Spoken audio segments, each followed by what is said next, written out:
Hello guys, welcome to Sampoorna IAS, and today is day 5 of our important articles of Indian Constitution. आज हम बात करने जा रहे हैं सेकंड पार्ट जो कि है राइट टू फ्रीडम। जैसा कि आपने इससे पहले पार्ट्स में हमने डिस्कस किया था फर्स्ट हेड के अंदर राइट टू इक्वलिटी जो कि आर्टिकल नंबर 14 से लेके आर्टिकल नंबर 18 तक था। आज के इस सेकंड पार्ट में हम बात कर रहे हैं अपने राइट टू इक्वलिटी के बाद राइट टू फ्रीडम के बारे में, जिसमें आप देख सकते हैं कि आर्टिकल नंबर 19 से लेके आर्टिकल नंबर 22 तक दिए गए हैं। सबसे पहले हम समझते हैं कि article number 19 of Indian constitution क्या कहता है। तो article number 19 1 sub clause A से लेके आर्टिकल 19 1 के सब क्लॉज डी तक बताया गया है कि कोई भी सिटीजन जो है उसके पास फ्रीडम है, freedom of speech and expression, right to assemble peacefully without arms, right to form association, union, cooperative society, right to move freely throughout the Indian territory, right to reside and settle in any part of Indian territory, or right to practice any profession or carry on any trade, occupation और business। तो article number 19 के अंदर basically ये 6 rights दिए गए हैं कि किसी भी व्यक्ति को बोलने की स्वतंत्रता है, किसी भी व्यक्ति को पीसफुली असेंबल होने की स्वतंत्रता है, संघ या फिर संगठन बनाने की भी स्वतंत्रता दी गई है।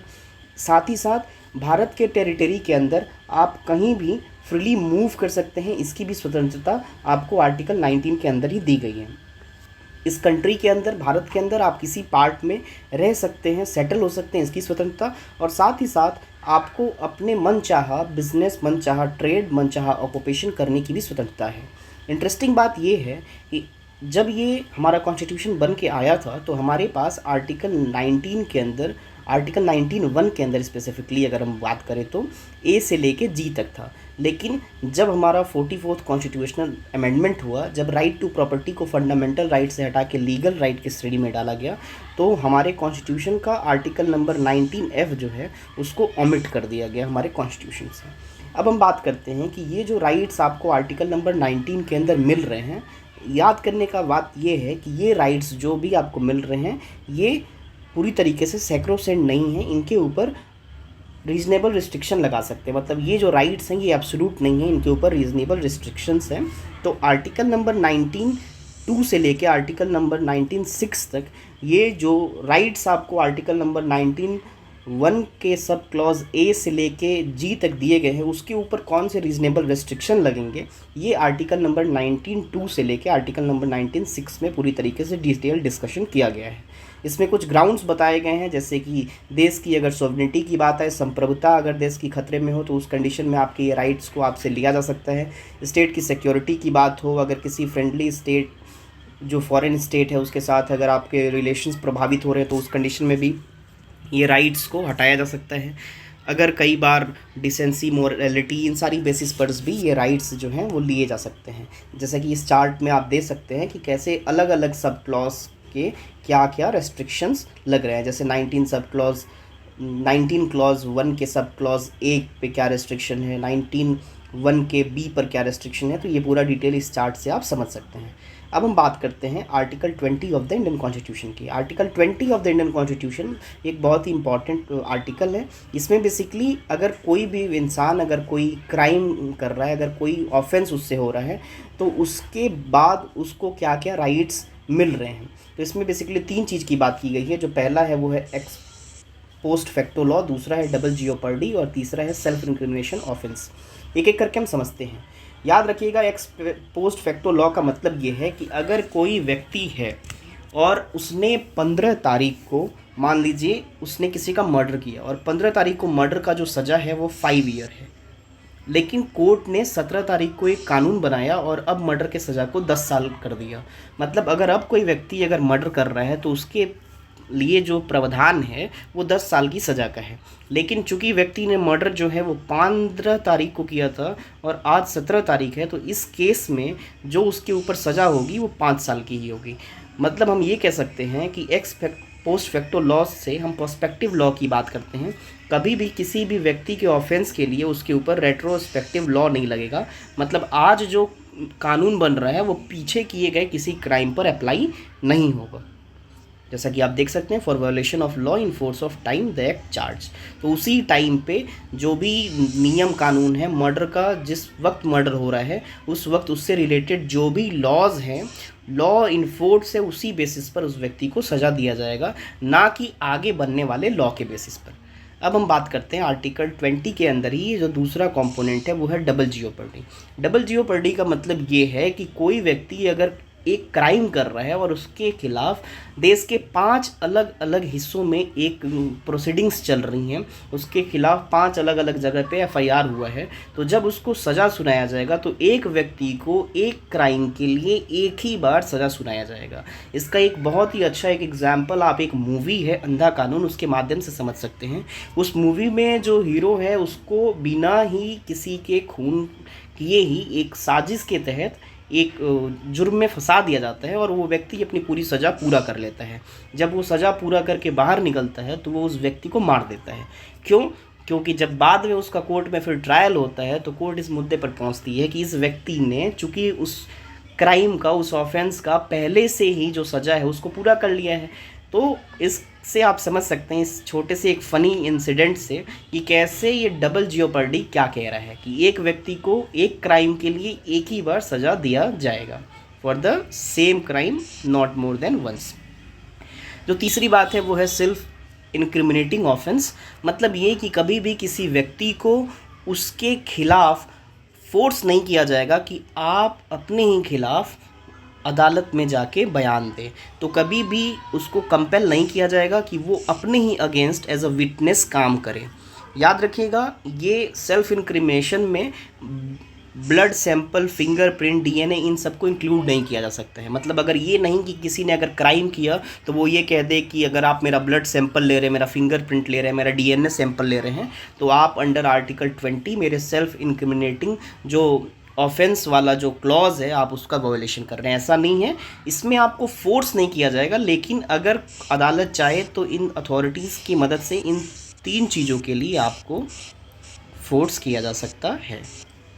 अब हम बात करते हैं article 21 of the Indian constitution की, और मैं बताऊं कि article 21 of the Indian constitution जो है ये सबसे ज़्यादा इंटरप्रेटेड, अगर कोई ऐसा आर्टिकल है जिसके बहुत सारे इंटरप्रिटेशन हैं तो वो है आर्टिकल नंबर 21। आर्टिकल नंबर 21 में ये कहा गया है कि no person shall be deprived of his life or personal liberty except for the procedure established by law. मतलब किसी को भी उसके लाइफ और उसके पर्सनल लिबर्टी से मतलब उसके खिलाफ इस्तेमाल नहीं किया जाएगा, accept for the procedure established by law. अब इसका एक बहुत ही वाइड इंटरप्रिटेशन है। ए.के. गोपालन केस ने ये आर्टिकल 21 का एक बहुत ही नैरो इंटरप्रिटेशन दिया था। बाद में Maneka Gandhi versus union of India case 1978 में जो 7 जजेस बेंच थी, उस टाइम हुआ क्या था कि यूनियन गवर्नमेंट ने मेनका गांधी का पासपोर्ट जब्त कर लिया था। अब इस मामले को लेके मेनका गांधी पहुंची सुप्रीम कोर्ट और उन्होंने कहा कि उनका जो पासपोर्ट जब्त किया गया है वो उनके right to life and personal liberty के साथ कॉन्ट्राडिक्ट कर रहा है। तो जो यूनियन की तरफ से जो लोग थे उन्होंने कहा कि पासपोर्ट एक्ट लगा के उनके इस चीज़ को जब्त किया गया है। तो उसी केस में सुप्रीम कोर्ट ने ये कहा था कि आर्टिकल जो 21 है वो केवल लीगल नहीं है, बल्कि उसके फैसले सुनाते समय आपको ये भी ध्यान रखना है कि वो फैसला जस्ट, फेयर और रीज़नेबल हो। और यहीं से हम कह सकते हैं कि प्रिंसिपल ऑफ नेचुरल जस्टिस की बात हमारे इंडियन सिस्टम में बहुत ही तेज़ी से उभरी थी और अलग अलग समय पर अलग अलग इंटरप्रिटेशन, अलग अलग जजमेंट के माध्यम से आर्टिकल 21 का बहुत ही एक्सपेंशन हुआ। और आर्टिकल 21 एक तरीके से हम कह सकते हैं कि बहुत ही डायनामिक आर्टिकल है। इसमें अलग अलग समय पे अलग अलग बात को ऐड किया गया। जैसे आज के टाइम पे right to privacy, right to internet, right to shelter, right to livelihood, right to die with dignity, transgender right, right to go abroad, जो कि मेनका गांधी केस से ही आया था।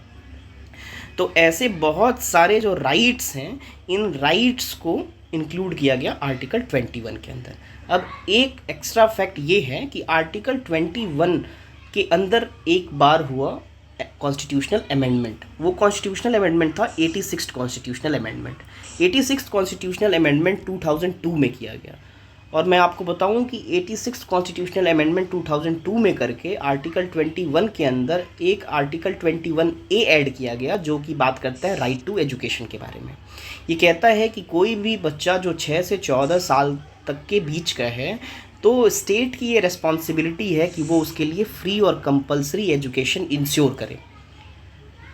ये बात इंटरेस्टिंग है कि पहले ये जो बात थी वो DPSP में था, directive principles of state policy में, लेकिन 86 कॉन्स्टिट्यूशनल अमेंडमेंट के द्वारा इसको right to education under article 21A में ऐड किया गया और इसी बात को इम्प्लीमेंट कराने के लिए 1 अप्रैल 2010 में राइट टू एजुकेशन एक्ट को इन्फोर्स किया गया। अब हम बात करते हैं हमारे नेक्स्ट आर्टिकल के बारे में जो कि राइट टू फ्रीडम के इस हेड के अंदर का आखिरी आर्टिकल है। वो है आर्टिकल नंबर 22 जो बात करता है प्रोटेक्शन अगेंस्ट डिटेंशन और अरेस्ट। तो बेसिकली हमको ये समझना होगा कि डिटेंशन जो वर्ड है ये दो तरह का होता है, एक होता है प्यूनिटिव डिटेंशन और एक होता है प्रिवेंटिव डिटेंशन। मान लो एक व्यक्ति है जिसका नाम है श्याम, तो श्याम ने अगर कोई क्राइम किया और उसके बाद उसको डिटेन कर लिया गया, तो ये जो डिटेंशन है ये प्यूनिटिव डिटेंशन है कि ऑफेंस होने के बाद अगर किसी को डिटेन किया गया।